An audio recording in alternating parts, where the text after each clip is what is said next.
تو اس ویڈیو میں ہم حضرت ادریس علیہ السلام اور ان کی زندگی مبارک کے بارے میں جانیں گے، اور اس ویڈیو میں ہم جانیں گے کہ حضرت ادریس علیہ السلام کو اللہ تعالیٰ نے کن کن نعمتوں سے نوازا۔ تو چلیں ویڈیو کو شروع کرتے ہیں۔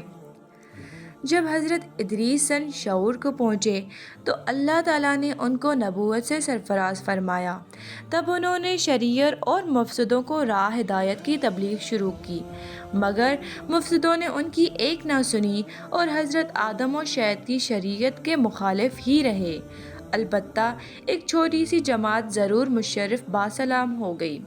حضرت ادریس نے جب یہ رنگ دیکھا تو وہاں سے ہجرت کا ارادہ کیا اور اپنے پیرووں کو بھی ہجرت کی تلقین فرمائی۔ پیروان ادریس نے جب یہ سنا تو ان کو ترک وطن بہت شاق گزرا اور کہنے لگے کہ بابل جیسا وطن ہم کو کہاں نصیب ہو سکتا ہے۔ حضرت ادریس نے تسلی دیتے ہوئے فرمایا کہ اگر تم یہ تکلیف اللہ کی راہ میں اٹھاتے ہو تو اس کی رحمت وسیع ہے، وہ اس کا انعام البتہ ضرور عطا کر دیں گے۔ بس ہمت نہ ہارو اور خدا کے حکم کے سامنے سر نیاز جھکا دو۔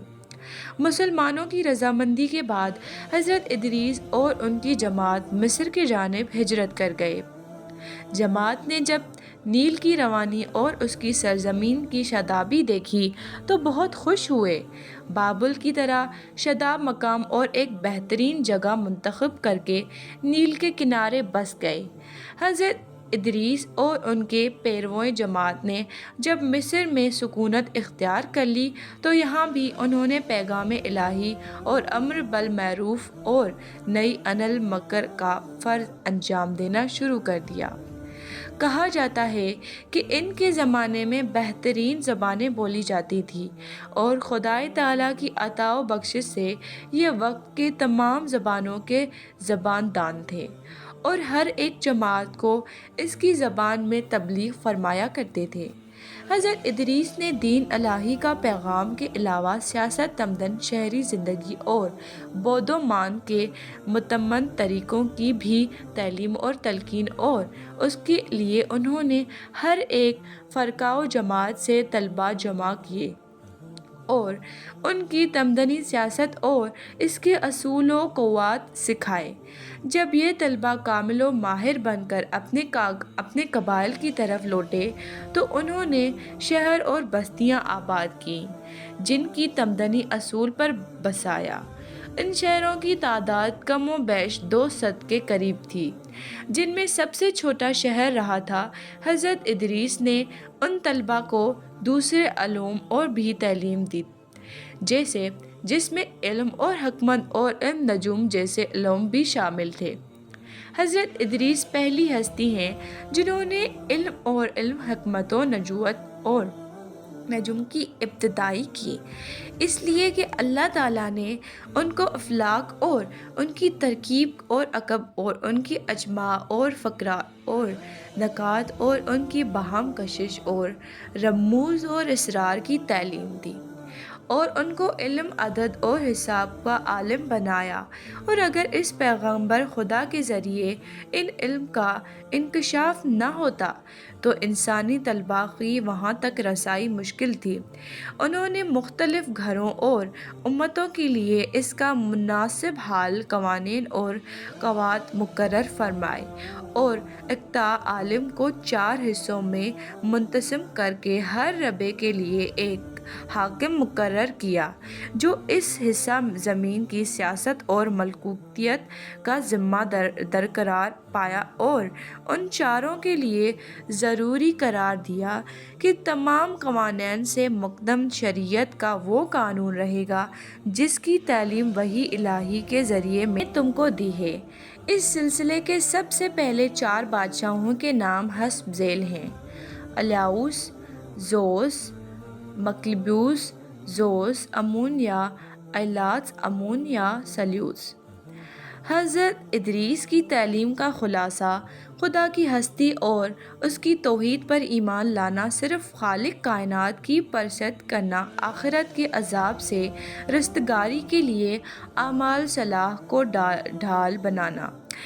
دنیا سے بے التفاقی اور تمام امور میں عدل اور انصاف کو پیش نظر رکھنا اور مقررہ طریق پر عبادت الہی ادا کرنا اور ایام بیض کے روزے رکھنا، دشمنان اسلام سے جہاد کرنا، زکوٰۃ ادا کرنا، طہارت اور نزاکت سے رہنا اور خصوصیت کے ساتھ جنات کہتے اور سور سے انجنات کرنا، ہر نشہ اور شے سے پرہیز کرنا اور تعلیم کا لباب ہے۔ انہوں نے اپنے پیرووں کے لیے بحکم الہی سال میں چند دن عید کے مقرر فرمائے اور چند دن مخصوص اوقات میں نذر اور قربانی دینا فرض قرار دیا، اور ان میں سے بعض رویت حلال پر ادا کی جاتی تھی اور بعض اس وقت جبکہ سورج کسی برج میں داخل ہونے لگا، اور بعض جبکہ سیارے اپنے بیوت اور برج شرف میں داخل ہو اور بعض سیارے اور بعض سیاروں کے مقابلے آ جائیں۔ نذر الہی کے طریقے اللہ تعالیٰ کے سامنے نذر و قربانی پیش کرنے کے لیے ان کے یہاں 3 چیزیں اہمیت رکھتی تھیں: خوشبوؤں کی دھوئی، جانوروں کی قربانی اور شراب، اور ان کے علاوہ میووں، پھلوں اور پھولوں وغیرہ سے موسم کی پہلی چیز کی نذیر ضروری تھی، اور میووں میں سے سیب کو، اناج میں سے گیہوں کو اور پھولوں میں سے گلاب کو ترجیح حاصل تھی۔ ہم بعد آنے والے نبیوں کے متعلق بشارت: حضرت ادریس نے اپنی امت کو یہ بھی بتایا کہ میری طرح اس عالم کو دینی اور دینی اصلاح کے سے انبیاء علیہ السلام تشریف لائیں گے، اور ان کی نمایاں خصوصیات یہ ہوں گی: پہلا، وہ ہر ایک بری بات سے بری اور پاک ہوں گے، قابل سیاست اور فضائل میں کامل ہوں گے، زمین اور آسمان کے احوال سے اور ان کے امور سے کہ جن میں کائنات کے لیے شفا ہے یا مرض، وحی علمی اور ذریعے اس طرح واقف ہوں گے کہ کوئی سائل تشنہ کام نہ رہے گا، وہ مستجاب الدعوت کے ہوں گے۔ ان کے مذہب کی دعوت کا خلاصہ اصلاح کائنات ہوگا کے لیے بہت سے حضرت ادریس کے خلافت اور عرضی جب حضرت ادریس خدا کی زمین کے مالک بنا دیے گئے تو انہوں نے علم اور عمل کی ابتار سے خدا کی مخلوق کو 3 طبقات میں تقسیم کر دیا: کائن، بادشاہ اور رعیت، اور حسب ترتیب ان کے مراتب مقرر فرمائے۔ کائن سب سے پہلے اور بلند درجہ قرار پایا، اس لیے کہ وہ خدا تعالیٰ کے سامنے اپنے نفس کے علاوہ بادشاہ اور رعیت کے معاملات میں بھی جواب دہ ہے، اور بادشاہ کا دوسرا درجہ رکھا گیا اس لیے کہ وہ اپنے نفس اور امور ملکیت کے متعلق جواب دہ ہے، اور رعیت صرف اپنے نفس ہی کے لیے جواب دہ ہے، اس لیے وہ تیسرے طبقہ میں شامل ہے، لیکن یہ طبقات فراز کے اعتبار سے تھے، نہ کہ نسل اور خاندان کی امتیازات کے لحاظ سے۔ بہرحال حضرت ادریس رفیع اللہ تک انہی قوانین شریعت اور سیاست کی تبلیغ فرماتے رہے۔ مذکورہ 4 بادشاہوں میں سے اسکلیپوس بہت پختہ عزم اور ارادہ کا بادشاہ تھا۔ اس نے حضرت ادریس کے اٹھا لیے جانے پر بے حد حزن اور ملال کا اظہار کیا اور ہیکلوں میں ان کی اور ان کے رفع کی حالت کی تصاویر بنوائیں۔ اسکلیپوس اس خطہ پر حکومت کرتا تھا جو طوفان نوح کے بعد خطہ یونان کہلایا۔ یونانیوں نے طوفان کی تباہ کاریوں سے بچے ہوئے ٹوٹے پھوٹے ہیکلوں میں جب حضرت ادریس کے مجسمے اور ان کی رجمہ کے تصویر کو دیکھا اور ساتھ ہی اسکلیپوس کی عظمت اور ہیکلوں میں حکمت اور فلسفہ کی تدوین کا شاہراہ کیا تو غلط فہمی ہو گئی کہ اسکلیپوس ہی وہ ہستی ہے جس کا رفع ہوا، حالانکہ یہ صریح غلطی ہے جو محض عقل اور تشخیص سے انہوں نے اختیار کی۔ اس سے بار بار حضرت ادریس کا حلیہ یہ ہے: کندم کون، رنگ پورا، قد اور قامت، سر پر بال، کم خوبصورت اور خوبرو کندی داڑھی، رنگ اور روپ اور چہرے کی خصوصیت میں ملاطت، مضبوط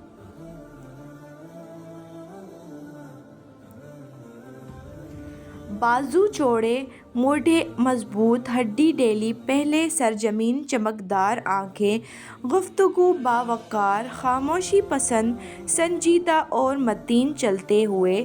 نیچے نظر، انتہائی فکر و فقر اور خضوع کے عادی اور غصہ کے وقت سخت غضبناک باتیں کے کرنے میں شہادت کی انگلی اشارہ کے عادی حضرت ادریس نے 82 سال کی عمر پائی۔ ان کی انگوٹھی پر یہ عبارت کندی تھی: اللہ پر ایمان کے ساتھ ساتھ صبر اور تحملی کا باعث ہے،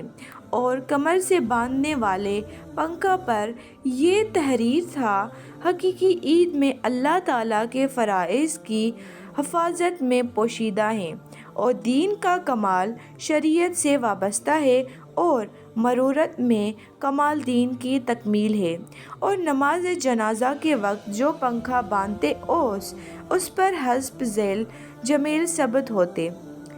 سعادت مند وہ ہیں جو اپنے تو نفس کی نگرانی کرے اور پروردگار کے سامنے انسان کی شفیع اس کے اپنے نیک اعمال ہیں۔ حضرت ادریس کے بہت سے پند و نصیحت اور آداب و اخلاق کے جملے مشہور ہیں جو مختلف زبانوں میں ضرب المثل اور رموز اور اسرار کی طرح مشتمل ہیں۔ ان میں سے بعض درج ذیل ہیں: پہلا، خدا کی بےگران نعمتوں کا شکر انسان طاقت سے باہر ہے۔ دوسرا، جو علم میں کمال اور علم صالح کا خواہش مند ہو، اس کو جہالت کے اسباب اور بدکاری کے قریب بھی نہ جانا چاہیے۔ کیا تم نہیں دیکھتے کہ ہر فن مولا کا ریگرا اگر سینے کا ارادہ کرتا ہے تو سوئی ہاتھ سے لیتا ہے، نہ کہ برما، بس ہر وقت یہ پیش نظر رہے۔ دنیا کی بھلائی حسرت ہے اور برائی ندامت۔ خدا کی یاد اور عمل صالح کے لیے خلوص نیت شرط ہے۔ نہ جھوٹی قسمیں کھاؤ، نہ اللہ تعالیٰ کے نام کو قسموں کے لیے تختہ مشق بناؤ، اور نہ جھوٹوں کو قسمیں کھانے پر آمادہ کرو، کیونکہ ایسا کرنے سے تم بھی شریک گناہ ہو جاؤ گے۔ ذلیل پشوں اور اختیار نہ کرو، جیسے سینگیں لگانا، جانوروں کے جفتی کرانے پر اجرت لینا وغیرہ۔ اپنے بادشاہوں کی، جو کہ پیغمبر کی جانب اس احکام شریعت کے نفاذ کے لیے مقرر کیے جاتے ہیں، اطاعت کرو، اور